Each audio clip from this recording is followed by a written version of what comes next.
ज्योतिर Odia recipe को मुझे स्वागत करुच्ची। आज आम चाउल जंता आंब पोड़पिठा तैयारी करबा जोटा कि खाइबा पई कि बहुत स्वादिष्ट लगी थाए। खरा दिन रे स्पेशली रज टाइम रे आंब बहुत मिलता है मार्केट रे। तो एपरी आम तैयारी करि परिबा आंब पोड़पिठा आपण देखि पारथिबे। आंब पोड़पिठार टेक्सचरटा जेली परिका एटा हेची आ खाइबा पई कि बहुत टेस्टी।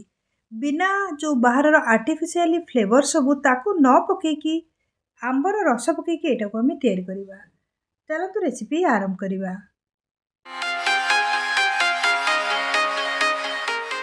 2 कप चाउल को मु 5 घंटा पूर्व बतुरे थी। बर्तमान यहाँ बतुरी सारा। अरुआ चाउल नॉर्मल तो पोड़पिठा होता है। यहाँ हूँ नुआ अरुआ चाउल।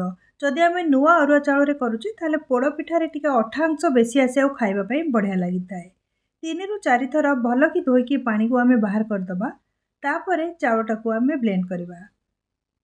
गोटे ब्लेंडर जार नहीं जावा। मुझे छोट ब्लेंडर जार को यूज करुच्ची कहीं छोट ब्लेंडर जार रे जितेबाला आम या पेशिबा अल्प अल्प कर 2-3 थर रे पेशी हम। आउ खदरा करके पेशिबा पूरा चिकन करवा दरकार नहीं। हाल्का खदरा थिले पोड़पिठाटा भल होता है। 2 ରୁ 3 चामच नहीं जावा चाउल को आउ टिके पानी मिसेकी ब्लेंड करके नहीं आसीबा। वर्तमान चाउल को मु ब्लेंड करके नहीं आसी। हाथ में आपन को देखुची यार टेक्सचरटा हाथ में धरला पर एमती आंगुठी रे जेमती खुद खुद होइकी लागुची। ए जो चाउल बटा को एई टेक्सचर रे करिवे। चिकन पूरा करिवेनी जेमिति हेले टिके खदरांश रहिले भल होइथाय पोड़पिठाटा। जेते आमे चाउल रखिचे सब गुडा को सेम प्रोसेस रे आमे ब्लेंड करनबा।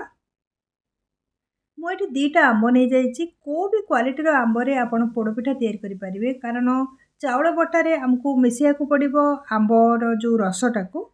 तो आंबर जो पछ अंश को बाहर करिकी टिके आमे एमती खोलीदेव आंब को जहाँ द्वारा कि चिपिदेले आंबटा को टाकुआटा बाहरी आसीबो रस सह। हाथ में टिके मु खोली नहीं एठी गोटे बड़ जगार आंबटा को बाहर करनबा। चोपारे जो रस गुड़ाक लगी ताको भी चिपुड़ी बाहर करनबा। 2 कप चाउल पाई मुझे मीडियम साइज 2टा आंब व्यवहार करुच्ची। आपण चाहिए आंबर मात्रा कम अथवा अधिका भी करें। आउ गोटे आंब को भी सेम प्रोसेस रे बाहर करनबा। आंब जदि टिके कंचा थिबो ताहले ऊपर बहुत लगी जाइए रस से कि हाथ में चिपुड़ी भल कि बाहर करनबा। वर्तमान टाकुआरू लगी पल्प गुड़ा को बाहर करनबा हाथ में एमती चिपुड़ी।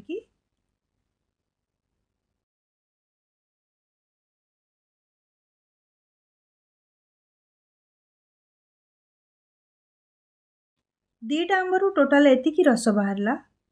ब्लेंडर जार रे ए रस को नहीं जावा आपको ब्लेंड करके चिकन करदबा। चिकन करवा निहाती दरकार आंब रस को। आंब रस जदि भल कि ब्लेंड हम ताहले सेटा जो आमर बैटर सांगरे पोड़पिठार मिसिकी तैयारी हो पारिबो भलरे। आंब रस को मु ब्लेंड करके नहीं आसी। मु एठी गोटे कड़े नहीं जाइछि। एथिरे आमे जंतुणी तैयारी करबा। 2 कप चाउल पई कि मु एठी नउछि 5 कप पानी। 2.5 गुण पानी एठी मु नउछि कारण चाउलटा जंतला बेलको नहले भल कि सिजिबनी जदि अधिका टिके पानी न नउछि। 5 कप पानी रे आमे मिसै नबा आंब रस को। आंब रस रे बिल्कुल भी पानी मिसै नथली प्रथम रो मु एठी आंब रस को मिलै नबा। टिके ना को पानी पके आंब रस रे आको ओजार नबा जहा तोरा कि ब्लेंडर जार रे रस गुडा जो लागिथिबो सेटा बाहरी आसीबो। एथिरे मिक्स करिबा 1/4 टीस्पून गोलमरिच गुंड। ता संगर नहीं जिबा कोरा अदा मु आधा चामच एठी मिक्स करिछि। कोरा नडिया नहीं जिबा गोटे छोट ताटिया मु एठी डेसिकेटेड कोकोनट पाउडर व्यवहार करछि। आपण ताजा नडिया जो हमरो नॉर्मल नडिया ताकू कोरिकी नहीं पारंती। आधा चामच मिक्स करिबा गुजराती गुंड। ता संगरे लुण नहीं जिबा स्वाद हिसाब रे मु एठी आधा चामच लुण मिक्स करछि। आपण पोड़पिठार जो डो बनेबे तार क्वांटिटी हिसाब रे लुण मिक्स करिवे। खंड नडिया मिक्स करनबा गोटे ताटिया। एबे इतरे चीनी मिक्स करिबा स्वाद अनुसार। आपण जदि गुड़ मिक्स करिया को चाहिए ताहले भी करि परिबे नहले चीनी रे भी करि परिबे। चीनी रे करबा द्वारा आंबर कलरटा भल आसीबो बोली मु एठी चीनी को मिसौछि। आपण को जदि गुड़र पोड़पिठा दरकार ताहले आपण डिस्क्रिप्शन बॉक्स को निश्चय थरे चेक कर नियंतु। 8 ରୁ 10 प्रकार पोड़पिठा मु पूर्व वर्ष अपलोड करथिल मो चैनल रे ताको देखि नेबे। बहुत प्रकार लाउ पोड़पिठा गुड़ दिया आंब पोड़पिठा बिरी चाउल पोड़पिठा इंस्टेंट पोड़पिठा बहुत प्रकार पोड़पिठा मु पूर्व वर्ष अपलोड करथिली। सब जिनस को गोले नबा आउ आको फुटिया को दबा। ବର୍ତ୍ତମାନ ପାଣିଟା ଫୁଟିବା ଷ୍ଟାର୍ଟ ହେଇସାରିଲାଣି। ଏଇ ସମୟରେ ଭଲ କି ଗୋଳେଇ ନେବେ ଆକୁ ଚାଖିକି ଆଉ ଯଦି ଦରକାର ଲୁଣ ଆଉ ଚିନି ଏଥିରେ ପକେଇବେ। ଚିନିଟା ମିକ୍ସ ହେଇଗଲା ପରେ ପାଣିରେ ତାର ସ୍ୱାଦଟା ପଳେଇ ଆସେ, ଆଉ ଯଦି ଦରକାର ଏଇ ଟାଇମ୍ରେ ହିଁ ଜଣା ପଡ଼ିଯିବ। ଏବେ ଆମେ ରଖିଥିବା ଯେଉଁ ଚାଉଳ ବଟାଟାକୁ ଏଥିରେ ମିଶାଇବା, କିନ୍ତୁ ଏକାଥରେ ମିଶାଇବେନି, ଅଳ୍ପ ଅଳ୍ପ କରି ଚାଉଳ ବଟାକୁ ମିଶାଇକି ଫ୍ଲେମ୍କୁ ସ୍ଲୋ କରି ନେବା। ଆଉ ଆକୁ ଗୋଳେଇକି ଆମେ ଯେଉଁ ପୋଡ଼ପିଠାର ଯନ୍ତଣୀଟାକୁ ପ୍ରସ୍ତୁତ କରିବା। ଏକାଥରେ ଯଦି ଚାଉଳ ବଟାକୁ ପକାଇଦେବା ଅଥବା ହାଇ ଫ୍ଲେମ୍ ଆପଣ କରିଦେଉଛନ୍ତି, ତାହେଲେ ଚାଉଳ ଯେଉଁ ବଟାଟା ତଳେ ଲାଗିକି କଡ଼େଇରେ ମୁଣ୍ଡା ହେଇଯିବ ଆଉ ଭଲ କି ଘାଣ୍ଟି ହେବନି। ପରେ ଆପଣଙ୍କର ଯେଉଁ ପୋଡ଼ପିଠା କରିବେ ସେଇଟା ବି ଟେଷ୍ଟ ଲାଗିବନି, ମୁଣ୍ଡା ମୁଣ୍ଡା ହେଇକି ଚାଉଳ ବଟାଟା ରହିଯିବ। ସେଥିପାଇଁ ଟିକେ ଟିକେ କରିକି ଚାଉଳ ବଟାକୁ ପକାଇବା ଆଉ ଫ୍ଲେମ୍କୁ ସ୍ଲୋ କରିକି ଆକୁ ଏମିତି ଗୋଳେଇ ଚାଲିଥିବା ଯେଉଁ ପର୍ଯ୍ୟନ୍ତ ଏଇଟା ଥିକ୍ ହେଇକି ଆମର ପୋଡ଼ପିଠାର ଯେଉଁ ଡୋଟା ବନିବ ତାର କନସିଷ୍ଟାନ୍ସିରେ ନ ଆସିଛି। କିଛି ସମୟ ଲାଗିବ ନିଶ୍ଚୟ, କିନ୍ତୁ ସ୍ଲୋ ମିଡ଼ିୟମ୍ ଫ୍ଲେମ୍ ଆଉ ସ୍ଲୋ ଫ୍ଲେମ୍ରେ ଆକୁ ପ୍ରସ୍ତୁତ କରିବା। 1.5ରୁ 2 ମିନିଟ୍ ପରେ ଆପଣ ଦେଖିପାରୁଥିବେ ତଳୁ ଜେଲି ଭଳିଆ ଟେକ୍ସଚରରେ ଆସିଗଲାଣି ଏଇ ଯେଉଁ ଚାଉଳ ବଟା ଆଉ ପାଣିର ମିକ୍ସଟା। ଏହିପରି ଗୋଳୁ ଗୋଳୁ ଏଇଟା ମୋଟା ହେଇ ଆସିବ। ବହୁତ ସମୟ ନିଏନି, 2.5 ମିନିଟ୍ରୁ 3 ମିନିଟ୍ ଭିତରେ ସ୍ଲୋ ମିଡ଼ିୟମ୍ ଫ୍ଲେମ୍ରେ ଯନ୍ତୁଣଟା ତିଆରି ହେଇଯାଇଥାଏ। ଏବେ ଆମେ ଏଥିରେ 1 ଚାମଚ ଘିଅ ମିଶାଇବା। ଘିଅ ଏଥିରେ ପକାଇବା ଦ୍ୱାରା ଯନ୍ତୁଣୀଟା ଟିକେ ଚିକଣ ବି ହେଇଥାଏ ଆଉ ତା'ର ଫ୍ଲେଭରଟା ବି ବହୁତ ବଢ଼ିଆ ଆସିଥାଏ। ସବୁ ଜିନିଷକୁ ଗୋଳେଇ ନେବା। ଆପଣ ଦେଖିପାରୁଥିବେ ଘିଅ ପକାଇଲା ଭିତରେ ବି ଏ ଯେଉଁ ଯନ୍ତୁଣୀଟା କେତେ ମୋଟା ହେଇ ଆସିଲାଣି, ଗୋଳେଇଲା ବେଳକୁ ତଳେ ଟିକେ ଟିକେ ଲାଗି ଆସିଲାଣି। ସେଥିପାଇଁ ବିଲକୁଲ ଆକୁ ଛାଡ଼ିବା କଥା ନୁହଁ। ଯଦି ଆପଣ ଚାହୁଁଛନ୍ତି ତାହେଲେ ପ୍ରଥମରୁ ପାଣି ସାଙ୍ଗରେ ଯେତେବେଳେ ମସଲା ଗୁଜୁରାତି ଗୁଣ୍ଡ ଫୁଣ୍ଡ ପକାଇଲେ ସେତେବେଳେ ବି ଘିଅକୁ ମିକ୍ସ କରିପାରିବେ। ମୁଁ ସେତେବେଳେ ସ୍କିପ୍ କରି ଯାଇଥିଲି, ସେଥିପାଇଁ କି ପରେ ଘିଅକୁ ମିକ୍ସ କଲି, ଯାହାଦ୍ୱାରା କି ତଳେ ମୋଟା ହେଇକି ଯନ୍ତୁଣୀଟା ଲାଗି ଆସିଥିଲା।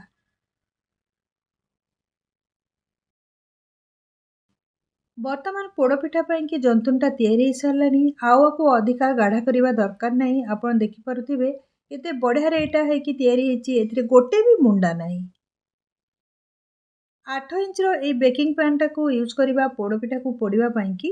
2 କପ୍ ଯେଉଁ ଚାଉଳ ଆମେ ନେଇକି ବାଟିଥିଲେ ତାର ଯନ୍ତଣୀ ପାଇଁ 8 ଇଞ୍ଚର ବେକିଂ ପ୍ୟାନ୍ ହେଉଛି ପରଫେକ୍ଟ। ସେଥିପାଇଁ କି ମୁଁ ଆକୁ ନେଇଛି। ଯଦି ଆପଣଙ୍କ ପାଖରେ ବେକିଂ ପ୍ୟାନ୍ ନଥିବ ଆପଣ ଡାଇରେକ୍ଟ କଡ଼େଇରେ ବି ବେକ୍ କରିପାରିବେ, ନନଷ୍ଟିକ୍ କଡ଼େଇରେ, ଅଥବା ଆପଣ ରସଜାଗା ଯାହା ବି ଆପଣଙ୍କ ପାଖରେ ଆଭେଲେବୁଲ୍ ଥିବ ସେଥିରେ ବି ବେକ୍ କରିପାରିବେ। ଟିକେ ଘିଅ ଏଥିରେ ମୁଁ ପକାଇ ନେଇଛି ଆଉ ଆକୁ ଗ୍ରୀସ୍ କରିନେବା।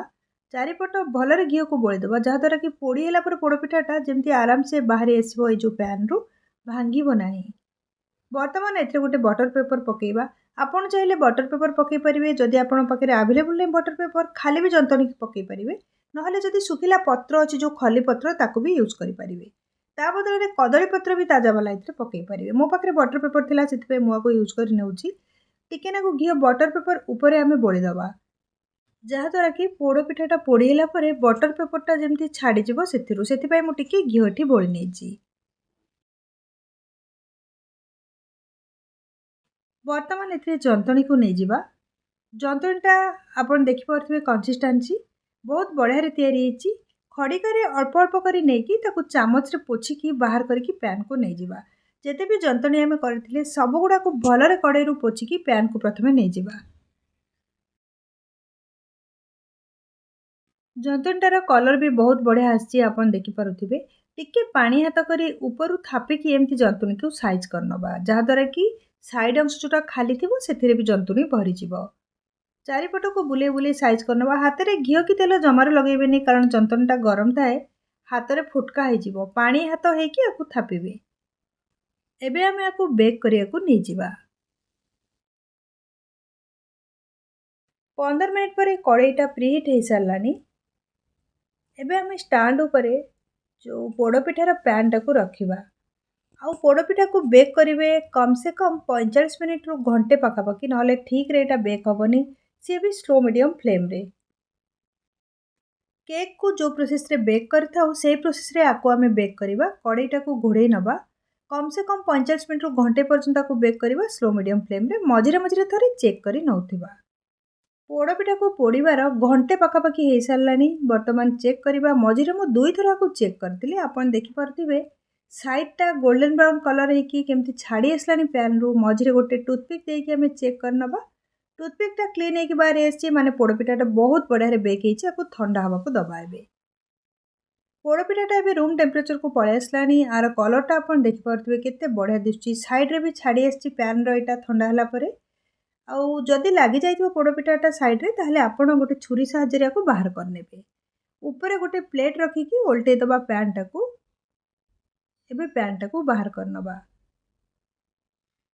पोड़पिठारे पकईथिबा बटर पेपर को भी बाहर करदबा एबे आपको पीसेस रे काटिबा देखिबा केमिति हेची भितरु पोड़पिठाटा चाउल जंता पोड़पिठार टेक्सचरटा नॉर्मली स्टिकी होता है कारण नुआ चाउल नहले आमर अरुआ चाउल एटा तैयारी होता है तो गोटे पीस काढ़ी एबे मु आपनको देखि चेक कर नउची देखि पारुथिबे आपण भितरु केते परफेक्टली एटा बेक हेची आ बहुत सॉफ्ट हेची हाथ रे धरला बेलकु जेली रो पीस धरला परी लागुची सर्विंग पाई आमे भी ट्रेडिशनल जो उपाय रे करू से उपाय रे सर्विंग करबा सेति मु दुटा पत्र नहीं जाउची प्लेट रे ता ऊपर गोटे गोटे करिकी हमर जेते भी तैयारी करचे पोड़पिठार पीसेस गुड़ा को रखी नवा आउ थे मुझे देखईदेली पोड़पिठाटा केते सॉफ्ट हेची आ बहुत बढ़िया रे तैयारी हेची आपण भी थरे ए रजरे ए रेसिपीटा को निश्चय ट्राए करंतु प्रॉपर मेजरमेंट रे करंतु देखिबे आपणकर पोड़पिठा भी बहुत बढ़िया रे बनिकी तैयारी हबो रेसिपी विषय आपण मन रे जहाँ भी क्वेश्चन अछि कमेंट सेक्शन में शेयर करंतु ए प्रकार बहुत आमर ट्रेडिशनल ओडिया रेसिपी मो चैनल को सब्सक्राइब कर नियंतु